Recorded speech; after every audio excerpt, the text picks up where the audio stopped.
Dumating siya, nakita na Hindi pa kailangan. hindi pa lang sikilala. Tapos narinig yung nagmasok, nakabang ng pinto, sabi niya, gumulo siya, nakita siya. He's visionary.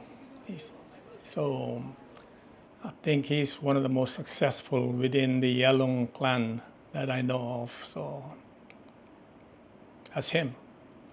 And we look up to him. Yeah.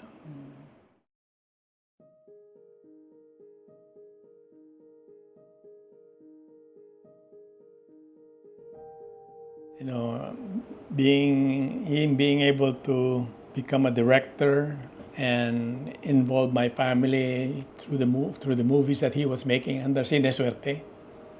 Yeah. As a visionary, he's created a lot of movies, with different actors who are very really known. So I think that alone speaks for his legacy sa film industry. I think he was awarded na Best Action Director. Tapos sa sipag, palagi ko hindi ko siya magagaya sa sipag. Masipag talaga yung tao yun.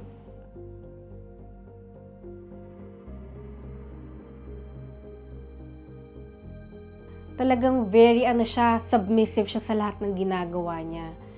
And he's not all talk. He's a doer. So, magsasalita siya and then he makes it happen.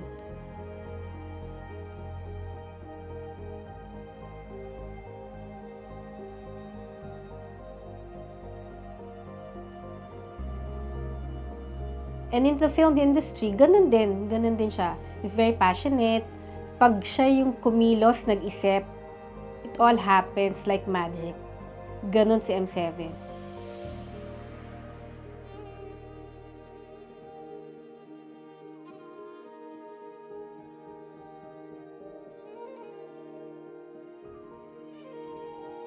I think yung impact niya sa Philippine cinema as a producer and as a director, I think nakikita naman yun sa mga gawa niya and sa mga awards na nakuha niya.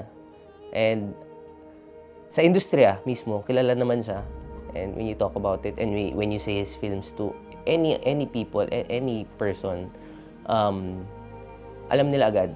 And alam nila na may ganitong pelikula, alam nila na napanood nila to. Sometimes, when I talk to people, and then I tell them na, alam mo ba to, itong film na to, ito yung director na ito, actually yung lolo ko yung gumawa niyan. So yun, nagugulat sila. So I think that alone speaks for itself.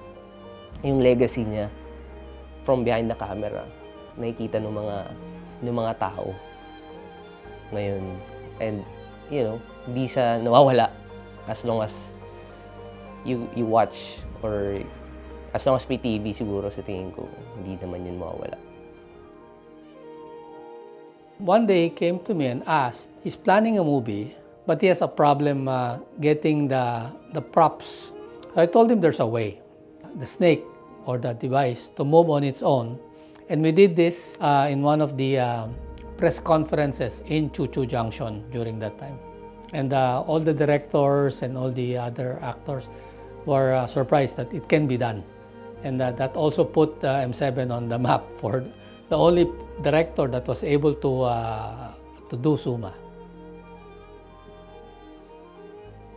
Many times, even the people from the UP film industry and LaSalle and Ateneo Mascom, they would also ask me, the other professor, how's your uncle like? He's very hands-on.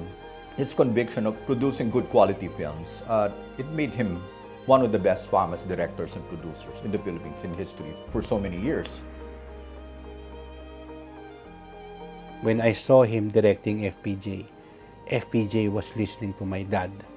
I saw that talagang they work together. Nakikita ko, nakikinig. Kinabibilib yung mga tao around him. And the movie was a success. Then, the time that's, oh my gosh, I want to be like him. I want to be a director like him. I saw him, parang, wow, I want to be like my dad. Yung ganun ang feeling na, I want to go to film school and study. Yung ganon. And then, yeah.